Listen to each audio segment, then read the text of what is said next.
Assalamualaikum warahmatullahi wabarakatuh, sahabat muslim.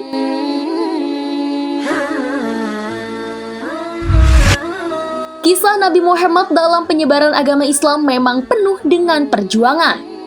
Yang terkadang perjuangan beliau harus menerima caci maki dan anggapan miring dari orang-orang di sekitarnya. Bahkan tak sedikit yang menganggap Nabi Muhammad sebagai orang gila, hingga membuat dukun sakti ingin menyembuhkan beliau. Bagaimana kisah Nabi Muhammad dengan dukun sakti yang ingin menyembuhkannya? Dan apa yang terjadi pada dukun sakti tersebut setelah bertemu dengan Nabi Muhammad SAW? Yuk simak sampai akhir agar tidak terjadi kesalahpahaman.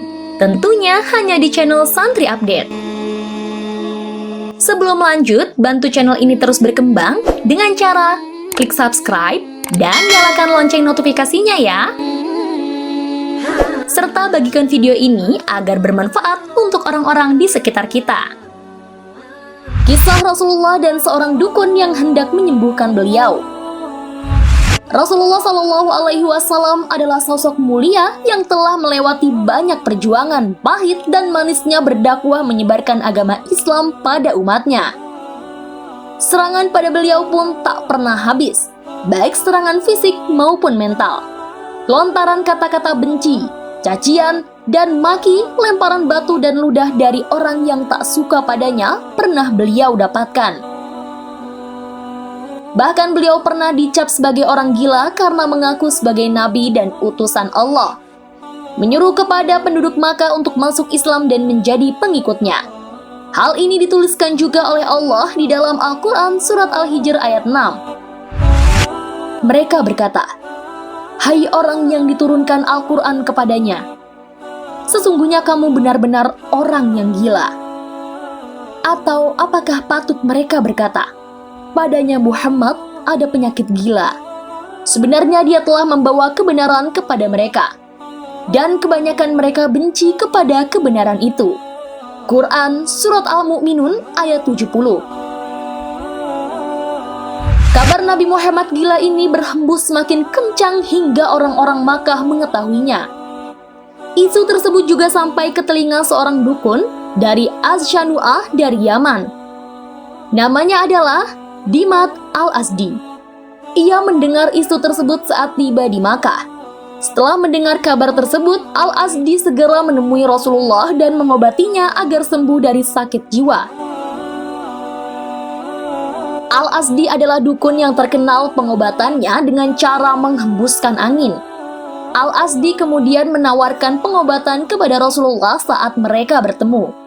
Ia akan segera mengobati Rasulullah saat beliau siap. Namun yang ditemukan Al-Azdi adalah yang sebaliknya.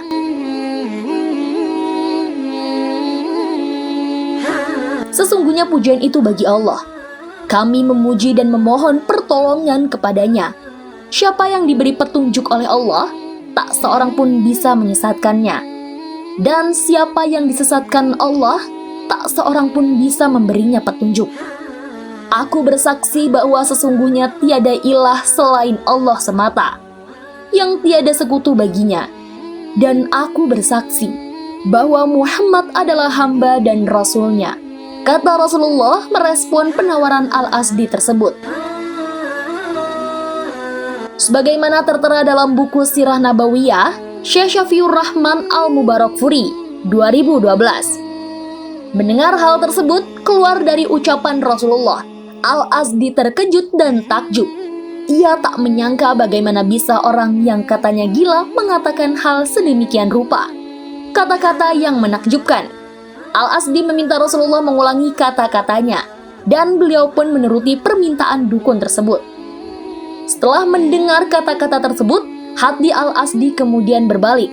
Semula ia ingin datang sebagai dukun yang hendak mengobati Rasulullah. Kini dia langsung menyatakan diri untuk bersyahadat dan masuk Islam. Selain ini, Al-Azdi mengaku telah menghafal dan menguasai semua kata-kata yang ada dalam kamus.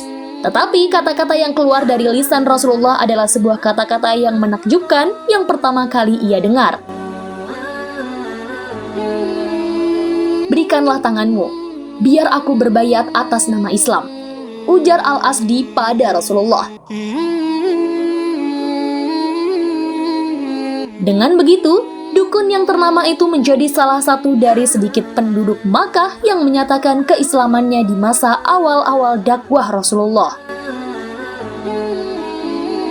Wallahu a'lam bishawab. Apabila ada kesalahan, mohon dimaafkan. Karena kesalahan datangnya dari saya, dan kesempurnaan hanyalah milik Allah Subhanahu wa Ta'ala. Wassalamualaikum warahmatullahi wabarakatuh.